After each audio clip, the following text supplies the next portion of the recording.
So welcome to our civil service পদ্দেশি guys, এই YouTube চ্যানেলে তোমাদের সবাইকে আরেকবার ওয়েলকাম। তো দেখো, আমরা বলেছিলাম যে WBCS 2023 প্রিলিমিনারি এক্সাম হওয়ার আগে অবধি কারেন্ট অ্যাফেয়ার্সের অ্যাটলিস্ট 100 কোশ্চেন, 100 কারেন্ট অ্যাফেয়ার্স আমরা টপিকটা কমপ্লিট করব। তো আগে আমাদের এই চ্যানেলে 23টা কারেন্ট অ্যাফেয়ার্স, যেটা টপ ক্লাস কারেন্ট অ্যাফেয়ার্স, মানে যেগুলো এক্সামে আসার প্রবাবিলিটি অনেকাংশেই বেশি, সেই রকম কারেন্ট অ্যাফেয়ার্স কিন্তু আমরা আগে 23টা কমপ্লিট করেছি। তো তোমরা যারা ফার্স্ট টাইম এই ভিডিও দেখছো, আমাদের এই চ্যানেলে এই ভিডিও ডেসক্রিপশানে সেখানে ওই আগের ভিডিওর লিঙ্ক দেওয়া থাকবে, তোমরা প্লিজ ওই 23টা আগে দেখে নিও, দেন এটাতে এসো। তো আজকেও আমি কিছু কারেন্ট অ্যাফেয়ার্স করাবো যেগুলো কিন্তু পরীক্ষায় আসার চান্স প্রবল। তো এরম 100 যে সিরিজ আমরা করবো বলেছিলাম, তার আজকে সেকেন্ড ক্লাস। তো শুরু করা যাক ক্লাস। তো দেখো 24 নম্বরটা দেখে নাও। Who won the title of Miss Universe 2022? Miss Universe 2022 এটা কে জিতলেন? অপশনগুলো দেখো, এতে আছে আর বনি গ্যাব্রিয়েল, সেকেন্ড কে আছে হার্নাজ সান্ধু, সিতে আছে দিবিতা রয় এবং ডিতে অনুষ্কা শর্মা। তাহলে এর সঠিক অ্যান্সার কি হবে? আর বনি গ্যাব্রিয়েল। মনে রাখবে, হু won the title of Miss Universe 2022, তার সঠিক অ্যান্সার হবে আর বনি গ্যাব্রিয়েল। তাহলে আর বনি গ্যাব্রিয়েল নামটা যেন একদম মুখস্থ হয়ে যায় সবাই। 25 নম্বরটা দেখো, who was honoured with the prestigious golden peacock award 2022? Golden peacock award mainly দেওয়া হয় কোম্পানিগুলো, মানে যেগুলো নবরত্ন কোম্পানি বা মিনি রত্ন কোম্পানি, এই কোম্পানিগুলোর ওপরে তাদের পারফরমেন্সের উপরে ভিত্তি করে এই গোল্ডেন পিকক অ্যাওয়ার্ড এটা দেওয়া হয়ে থাকে। তো গোল্ডেন পিকক অ্যাওয়ার্ড 2022 তাহলে কে উইনার হলেন? তো দেখে নাও, এতে আছে হিন্দালকো, বিতে আছে সেল, সিতে আছে বেদান্ত এবং ডিতে আছে জিন্দল স্টিল অ্যান্ড পাওয়ার। প্রত্যেকটা কিন্তু খুব নামি দামি কোম্পানি দেশের। তো এর সঠিক অ্যান্সার হবে জিন্দল স্টিল অ্যান্ড পাওয়ার। তাহলে গোল্ডেন পিকক অ্যাওয়ার্ড 2022-এর উইনার কে? না জিন্দল স্টিল অ্যান্ড পাওয়ার। 26 নম্বর কোশ্চেনটা দেখো, হু won the India open badminton title 2023? খুব ইম্পর্টেন্ট কোশ্চেন, খুব খুব ইম্পর্টেন্ট বললেও কম বলা চলে। তাহলে হু won the India open badminton title 2023? তো উইনারের নাম একটু ডিফিকাল্ট, কিন্তু মনে রাখতে হবে, আমাদের তো পরীক্ষা আসতেই পারে, সুতরাং অ্যাটলিস্ট ভিডিওটা বারবার দেখো, তাহলে নামটা মুখস্থ হয়ে যাবে। তো দেখো অপশনগুলো দেখো, এতে আছে ওয়াং চাং, বিতে আছে অ্যান শিয়ং, সিতে আছে কুনলাভূত ভিতিশরণ এবং ডিতে আছে উইংকিং। প্রত্যেকটা নাম কেমন যেন বিদঘুটে টাইপের, কিন্তু আমরা তো অ্যাসপিরেন্ট, আমাদের তো এটা মনে রাখতেই হবে। তাহলে হু won the India open badminton title 2023 বললে সঠিক অ্যান্সার হবে কুনলাভূত। কুনলাভূত এটা হচ্ছে সঠিক অ্যান্সার, কুনলাভূত। তো 27 নম্বরটা দেখো, India and which country have conducted exercise name cyclone? দেখবে প্রত্যেকটা পরীক্ষায় ইন্ডিয়া যে সমস্ত দেশের সঙ্গে বিভিন্ন এক্সারসাইজগুলো করে থাকে, মানে মিলিটারি এক্সারসাইজগুলো, সেগুলো থেকে কিন্তু একটা না একটা কোশ্চেন আসেই। তো সব এক্সারসাইজ, মিলিটারি এক্সারসাইজ তো মনে রাখা সম্ভব না।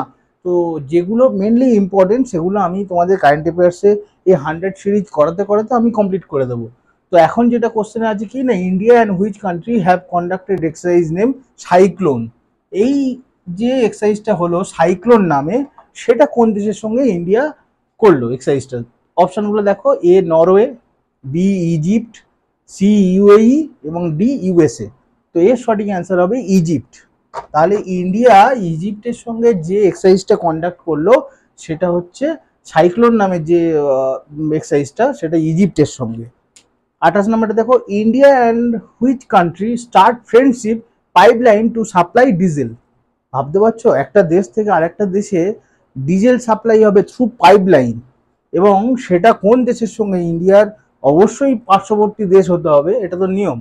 তো বেশি দূরে তো আর পাইপলাইন পাতা যাবে না এবং ডিজেল সার্ভিস মানে সাপ্লাই করা যাবে না। তো দেখো অপশনগুলো, এ বাংলাদেশ, বি ভুটান, সি নেপাল এবং ডি শ্রীলঙ্কা। দেখো চারটেই হচ্ছে ইন্ডিয়ার প্রতিবেশী দেশ, কিন্তু এর সঠিক অ্যান্সার হবে বাংলাদেশ। তো বাংলাদেশের সঙ্গে ইন্ডিয়া মেনলি যেটা ফ্রেন্ডশিপ করলো কি না, পাইপলাইনের মাধ্যমে ডিজেল সাপ্লাই করবে। দেখো 29 নম্বর কোশ্চেনটা করানোর আগে আমি একটু বলে রাখি, মানে এরকম যেন তোমাদের না হয় যে আমি এই 100 যে সিরিজ করাচ্ছি কারেন্ট অ্যাফেয়ার্সের, 25টা যে কারেন্ট অ্যাফেয়ার্সের কোশ্চেন থাকে না, তার মধ্যে 15টা বা 20টাই কমন পেয়ে গেলে, এই জিনিসটা যেন না হয়। তো যদি হয় তো সেটা সিএসডিজি মানে আমাদের সিভিল সার্ভিস ফর দেশি গাইজ এই চ্যানেলের লাক বলতে পারো। তো আশা করা যায়, দেখো প্রত্যেকটা কোশ্চেন কিন্তু না বিভিন্ন পরীক্ষায় আসার মতো একদম কোশ্চেন, এইটুকু আমি তোমাদের অ্যাসিওর করতে পারি। কোনো কোশ্চেন এখানে ফেললা না, মানে আলতু ফালতু কোশ্চেন দিয়ে কারেন্ট অ্যাফেয়ার্স তৈরি করা হয়নি কিন্তু। সুতরাং বলবো প্রত্যেকটা কোশ্চেন কিন্তু একটু কেয়ারফুলি তোমরা এটা দেখো। তো 29 নম্বর কোশ্চেনটা চলে যাই। Which has become the countries first constitutional literate district. বুঝতে পারছো, ভারতবর্ষের এমন একটা ডিস্ট্রিক্ট যে ডিস্ট্রিক্টটা পুরোটাই কনস্টিটিউশনাল লিটারেট, মানে তারা ইন্ডিয়ার যে কনস্টিটিউশন আছে সেটা সম্বন্ধে সবাই জানে সেই ডিস্ট্রিক্টে। তো সেই ডিস্ট্রিক্টটা কি না, অপশনগুলো দেখো, এ পুরী, বি কোল্লাম, সি বৈশালী এবং ডি ভেনাদ।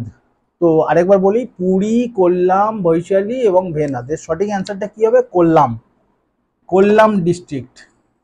তোমরা আমাকে কমেন্ট বক্সে কমেন্ট করে জানাবে যে কোল্লাম ডিস্ট্রিক্টটা অ্যাকচুয়ালি কোন স্টেটে অবস্থিত, এটা কিন্তু কমেন্ট বক্সে কমেন্ট করে জানাবে। মানে কোশ্চেনটা কিন্তু শুধু যে কোল্লাম ডিস্ট্রিক্ট নাম দিয়ে আসবে এরকম ব্যাপার নেই, বলতেই পারে যেটা সেটা কোন স্টেটের মধ্যে অবস্থিত এটাও বলতে পারে। তাহলে which has become the countries first, দেশের প্রথম কনস্টিটিউশনাল লিটারেট ডিস্ট্রিক্ট, তো সেটা হচ্ছে কোল্লাম। 30 নম্বরটা দেখো, where will 8th India international science festival, যেটাকে আমরা শর্টে লিখি কি IISF, বি হেল্ড। তাহলে হোয়ার উইল 8তম ইন্ডিয়া ইন্টারন্যাশনাল সায়েন্স ফেস্টিভ্যাল, যেটাকে IISF দিয়ে আমরা মেনশন করি, সেটা কোথায় হতে চলেছে? এতে আছে মুম্বাই, বিতে আছে চেন্নাই, সিতে আছে ভোপাল এবং ডিতে আছে দিল্লি। তাহলে 8ম ইন্ডিয়া ইন্টারন্যাশনাল সায়েন্স ফেস্টিভ্যাল হবে যেখানে, সেটা হচ্ছে ভোপাল। ভোপালে হবে 8ম ইন্টারন্যাশনাল সায়েন্স ফেস্টিভ্যাল। 31 দেখো, 31 নম্বরটা আমি আগেও বলেছি এখনো বলছি, সবচেয়ে বেশি ইম্পর্টেন্ট, এটা 4-5টা স্টার দিলেও কম বলা হয়। তার কারণ এই ভার ওএস না, এটা কিন্তু যেমন আমাদের মোবাইলে অ্যান্ড্রয়েড হয় বা আইফোনে যেমন iOS হয়, তেমনি ভার ওএস হচ্ছে একটা মোবাইল অপারেটিং সিস্টেম। ফার্স্ট এটা মাথায় নাও যে ভার ওএস যদি তুলে দিয়ে জিজ্ঞেস করে যেটা কি, তখনই অবশ্যই তোমরা অ্যান্সার করবে সেটা হচ্ছে এটা মোবাইল অপারেটিং সিস্টেম। এবং এটা হচ্ছে India's indigenous mobile operating system has been developed by which of the following. Actually ইন্ডিয়ারই তৈরি এটা operating system, mobile operating system কিন্তু ইন্ডিয়াতে ফার্স্ট তৈরি হয় এবং তার নাম কি? ভার ওএস।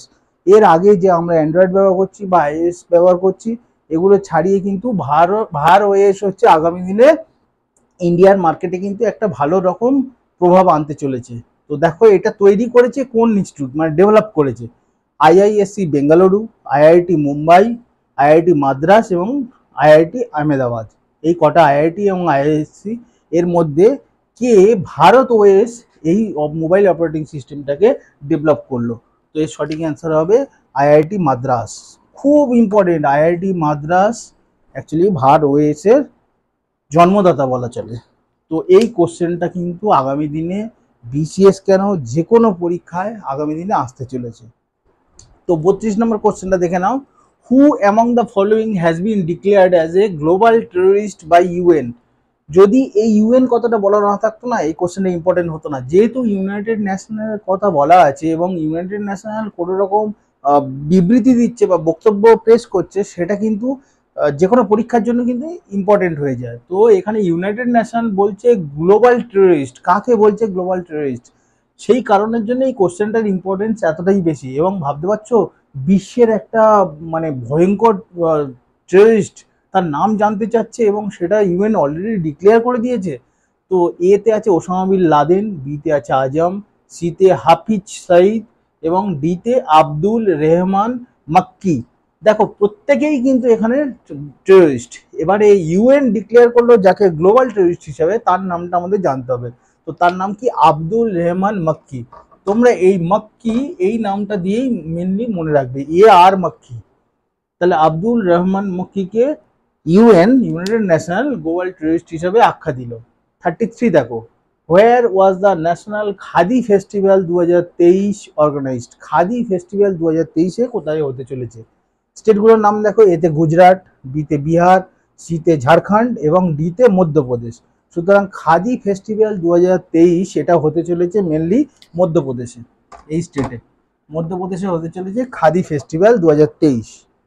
34 নম্বর দেখো, which state has recently won the world habitat award 2023 for jug mission?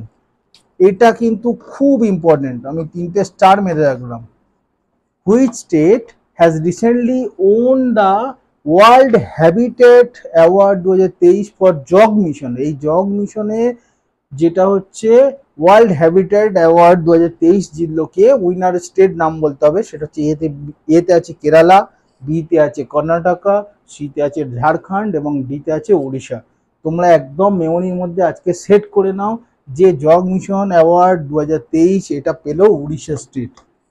তো 35 কোশ্চেনটা দেখে নাও, সেটা কি আছে? Who has been selected as the ICC men's T20 cricketer of the year 2022? তাহলে 2022 সালে আইসিসির যে T20 লিস্ট তৈরি হয় সেখান থেকে সবচেয়ে ভালো ক্রিকেটার কে সিলেক্ট হয়েছেন? ICC men's T20 cricketer of the year 2022।